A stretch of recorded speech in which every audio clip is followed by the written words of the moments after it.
The most scary wife in Dragon Ball just became a bit more scary. Hello, heroes and heroines. Welcome to the first part of a new series that I would like to call What If Chi-Chi Was a Saiyan?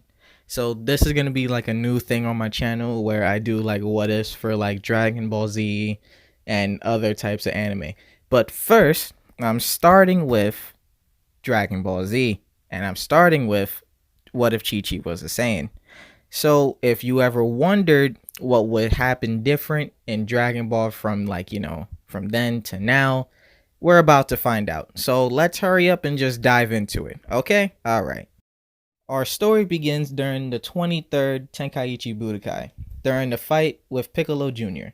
During the fierce battle between Goku and Piccolo, Chi-Chi and the rest of the Z fighters watch on the sidelines in awe and in fear. They know that if Goku loses the fight here, it's over for everybody. Chi-Chi is naturally very worried and scared for her soon-to-be husband, building up a lot of feelings of being scared, afraid, and she stumbles back for a moment once Goku receives that hole in his chest. But that fear that she has is slowly overcome with anger as Piccolo is now just beating Goku more and more. She then steps forward to attempt to run onto the World Martial Arts Tournament stage to save him, but then she is stopped by Yamcha. He tells her, "We can't help. He'll likely kill us without a thought," he says to her while shaking. Chi-Chi knows that and she steps back. If only she was stronger. If only she had the same power as Goku, she thought to herself, thinking that if she had the same power as Goku, she would be able to help more. After Goku wins and defeats Piccolo like normal, she runs up to him and hugs him with all the passion and love a wife could give a husband. Not long after Goku's recovery, she asks him how he got so strong and how he's so good at fighting. Goku simply answers with that he trains and that he got taught by Master Roshi. She then sighs and just happily agrees, knowing that Goku would say something like that. Not long after, she thinks to herself maybe she can just wish to be like him or have the same level of strength of him with the Dragon Balls. She then asks Goku if they can go look for the Dragon Balls. Goku, of course, agrees, and they get the Dragon Radar from Bulma. Once they do, they set off on their journey to find the Dragon Balls and the Bancho fan. Once they put out the flames on Fire Mountain, again with the fan, and collecting all the Dragon Balls, they summon Shinron. "State your wish," Shinron says as the giant dragon appears from the Dragon Balls. Chi-Chi then walks up and says to the dragon, "I wish to be like Goku. I want to be just like him," she says, thinking that he'll just simply give her a power boost. The dragon then grants her wish and disappears. Chi-Chi doesn't feel different at first, and she just looks at her hands thinking that it didn't work. Then Goku yells out, "Chi-Chi, you have a tail!" he says with shock in his voice. She then turns her head and looks back, and sure enough, she does indeed have a tail. She screams for a moment, but soon later calms down. She's still a little bit shocked, and now she's starting to think that the dragon tricked her. All she wanted was power like Goku, but he thinks that he just gave her a tail instead. But she then decides to try to put her power to the test to see if he actually granted her wish. She goes to a nearby rock, punches it, and destroys it. And Goku is actually pretty impressed by this. He then offers her to have a sparring match with her. Chi-Chi agrees and they start fighting. During the fight, she starts to realize that she's actually having a lot of fun, more than she's ever had before, and she actually is starting to enjoy fighting the longer and longer they go on with their sparring little match. She starts to feel like she can actually stand a chance against people if someone came and started to invade the planet. She feels like she can actually stand up to them now. And she also found a new appreciation for training in martial arts, kind of like Goku. So instead of just sitting around and giving up on fighting, like she did in the original, Chi-Chi decided to be more proactive and actually wanted to train more, so she can continue to get stronger and keep up with Goku and not fall behind. Over the next 5 years, Chi-Chi and Goku's power levels have started to rise and they got stronger. And they also had Gohan, who is now a full-blooded Saiyan and not a half-breed like before. But since Chi-Chi and Goku have been training all these years, this means that when Raditz shows up, Goku is actually a bit stronger than he was before. So in the original, his power level was 400 when Raditz scanned him on his scouter. But this time around, it's actually around 600 since he's been training with Chi-Chi, over this time. And Chi-Chi's power level back in Dragon Ball was 130. Now, since she's been training with Goku, now it's 330, so about half of Goku's power level. She also gains the ability over time to sense ki and power levels just like everyone else, to sense life energy. But she's also very proficient at it, kind of like Krillin, but probably a bit better because, she takes her training very seriously. So, she's a very studious person. So, of course, she's actually a bit better than Krillin at this. Now it's time for Goku to leave for Kame House because he wanted to see everyone again since it's been 5 years and he hasn't really talked to anyone for a long time. But this time, Chi Chi goes along with him since she hasn't seen anyone in a long time either. Once they arrive, Krillin senses a strong ki and how strong she got, and Goku tells her that, they've been training together over the years so that, they're actually much stronger than they were before. Krillin then actually asks to spar with Goku just to see, where he stands now, but their little conversation gets interrupted when Raditz shows up. Goku then hands Gohan to Chi-Chi and then tries to square off with Raditz. Things happen like in the original with Raditz explaining that Goku's a Saiyan and all that, and just then Chi-Chi realized exactly what she's done with her wish. She made herself into an alien, into a Saiyan. She made herself into something that she didn't really want to be. She thought that she was still human, but it turns out she's not anymore. Raditz then tried to approach Chi-Chi to take Gohan, threatening Goku that if he doesn't come along with him, he's going to kidnap his son and all that. Krillin and Goku both try to stand up to Raditz, but instead, you know what happens. Goku gets one punched and Krillin gets slapped in the Kame House. Chi-Chi herself then tries to stand up to Raditz because no one's going to be taking her baby boy from her. But, of course, Raditz is too strong for her, and she gets punched in the stomach and sent sprawling onto the ground. Raditz then takes Gohan and is a bit surprised to see that Chi-Chi actually has a tail, thinking that there wasn't any more Saiyan survivors, let alone a woman. But he, just has this thought in his head and then leaves with Gohan. Piccolo then shows up, telling Goku that they have to work together in order to beat this guy since he's too strong for them. Goku, of course, agrees, but Chi-Chi decides to come along with him this time.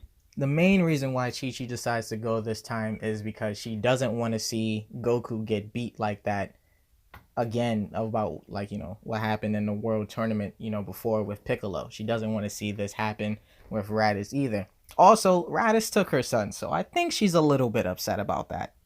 Goku at first disagrees with her decision, but then comes around to it because, Chi-Chi's Chi-Chi, so she's definitely going to get her way anyway. Goku and Chi-Chi then hop on the flying Nimbus and head off towards Raditz with Piccolo. Once they arrive at Raditz's location, Goku and Piccolo, of course, like in the original, take off their weighted clothing, which makes them only ever so slightly stronger. Now with Chi-Chi being there, Raditz has a bit more trouble fighting all three of them because their power levels combined is actually greater than his. Although he's still able to fend them off pretty well since, he is a Saiyan and he is pretty strong after all, at least for them. Raditz would be dealing a lot of heavy damage to Chi-Chi since she's not very strong, so, she's going to take a lot of the damage here. Goku still takes a lot of damage as well, but not as much as before since he's actually slightly stronger than before. But Piccolo, of course, still loses his arm, and he still also has to use a special beam cannon because that's the only way that they can beat him at this point. Piccolo tells Goku and Chi-Chi that he's going to need about 5 minutes for him to charge his special beam cannon. So Chi-Chi gets back up, and Goku gets ready, and then they both launch at Raditz, and they start to fight him. They put up a somewhat decent fight, but not very good, but it's just long enough for Piccolo to actually get off his special beam cannon. Goku then grabs Raditz like in the original and puts him in a full Nelson, and then Piccolo shoots the special beam cannon, killing both Goku and Raditz at the same time. Chi-Chi, of course, is in shock that Goku would actually put his life on the line like this, but she's also not very surprised since it is Goku after all. She wanted to warn Goku about the special beam cannon, but it was just too late at the time and the beam moved too fast for her to even try to say anything. Once both on the ground, Raditz and Goku, Raditz tells them about 2 more powerful Saiyans that are going to come here and search for them because, Raditz is dead, so Raditz thinks that Vegeta and Nappa actually care about him. Piccolo then, of course, tells them about the Dragon Balls and how that they're going to wish Goku back to life and be ready. And then Raditz then dies afterwards. Chi-Chi runs to Goku and starts to cry and sob while holding his body and holding his hand. She then starts cursing at Piccolo, telling him that he shouldn't have done this. This was a bad idea. She didn't want Goku to die. She calls him a monster and all that and etc. But of course, Piccolo just shoves this off, saying that it was their only option. As Chi-Chi is screaming and yelling at Piccolo, Piccolo walks over to Raditz's pod and breaks Gohan out of it. Piccolo tells Chi-Chi that he's gonna go train Gohan. Of course, Chi-Chi protests this, but Piccolo does it anyway and says that he needs to be ready and that they need all able fighters when the other two Saiyans come. At that point in time, the rest of the Z fighters show up and they sort of convince Chi-Chi to let Piccolo take Gohan. Although that took quite a long time and a lot of convincing, because you know how Chi-Chi is. Especially since she's just seen her husband die and now someone wants to take her son from her. She's definitely not going to be too happy about that. But of course, there is another condition for Gohan being trained by Piccolo. Chi-Chi tells Piccolo that she has to be there during his training, meaning that of course she's going to be going along with Piccolo and train Gohan alongside him.